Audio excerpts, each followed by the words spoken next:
Hi there, boys and girls, and welcome to week 7 of your home learning.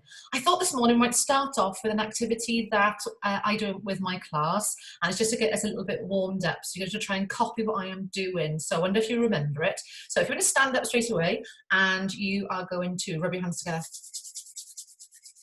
Which way I'm going to turn next?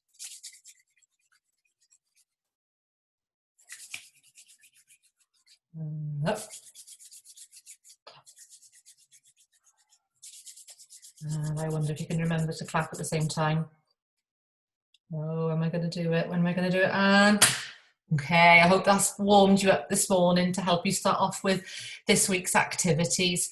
Another activity that we normally do in the morning during registration, especially on a Monday, is that we have our raisonometer line. I wonder if you remember it, where we say that, how are we feeling along our raisonometer line? At this end of the raisonometer, we're feeling really tired, feeling a little bit fed up, and we are a dried up, shriveled raisin. And then if we go along it, if we're in the middle of it, we might be feeling like a juicy raisin. And then if we keep on going along this way, this is when we are feeling like a big, plump, juicy grape, because we are full of energy, we are full of enthusiasm, and we can't wait to take on the day's challenges and adventures. So I wonder if you could tell a grown-up, or if there's no grown-up there, you could tell your pet, or you could tell your brother or your sister where you are along the raisonometer, and why. And if you are a dried up, shriveled raisin, perhaps your parent or your sibling might be able to help you improve your mood and how you are feeling, and get you from feeling like a dried up, shriveled raisin to be at least a normal raisin, or perhaps even a nice, plump, juicy grape, I wonder. So this week, what have we got in store for you? So we're going to continue with our work on the street child, and learning all about Jim Jarvis and his poor life following, to find out what is happening with him now that he is in the workhouse. And you are going to be looking at the conditions for children who had to actually go and live and work in workhouses during the Victorian times.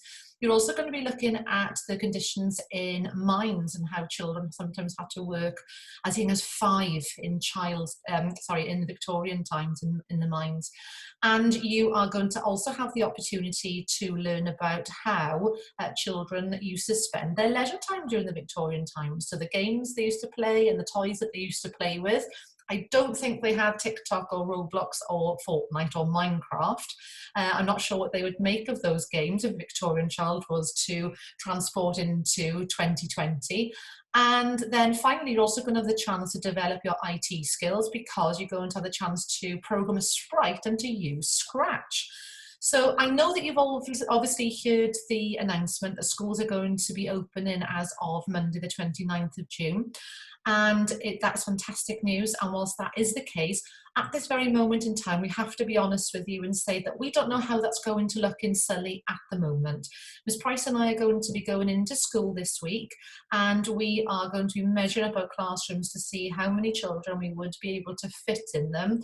But that is all the information that we have for you at the moment.